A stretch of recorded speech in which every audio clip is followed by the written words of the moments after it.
Awesome router so far. 100 grams at 5 GHz and 53 grams at 2.4 GHz. Paying for 60 grams. I have 150 meters per second, can be more depending you service you really good. I like the way it looks, it's like it's from a futuristic age of aliens. It's also very cheap. It has 5G Wi-Fi, which is pretty cool. It's very easy to set up and it even has a smart app. 5 stars. Very nice performance against its price.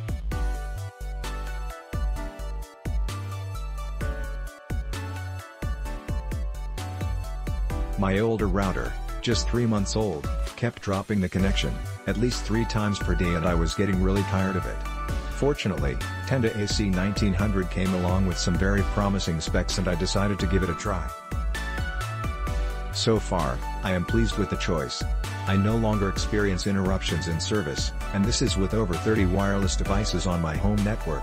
Some are actively hogging the bandwidth, some are just parts of the Internet of Things. I am impressed with the quality of signal and how far it reaches.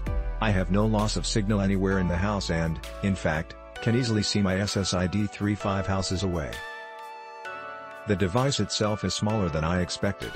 Physical installation was easy, and the browser-based configuration was quick. The configuration interface is refined and easy to navigate. My only complaint is about the lack of LAN ports on the router. It comes with 1 WAN and 3 LAN ports. I have a few wired devices on my desk, and now have to use a small gigabit switch to allow connectivity to all devices. AC 1900 is designed to be placed in a stand and sits vertically. Depending on your setup, you may be saving desktop real estate. However, you will not be able to place it laying flat on a surface due to the location of WAN/LAN ports. Lastly, concurrent 2.4 GHz and 5 GHz networks coexist without any issues. The guest network is a breeze to install.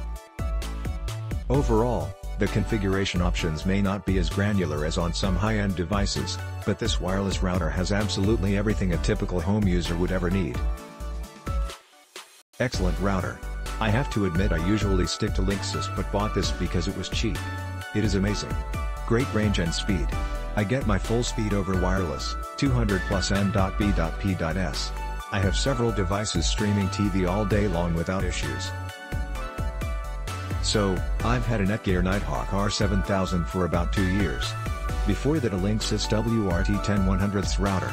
I always had problems with network saturation when too many wireless devices connected. On the Linksys I could at least set the least times and that seemed to help a lot. The Netgear was a constant headache.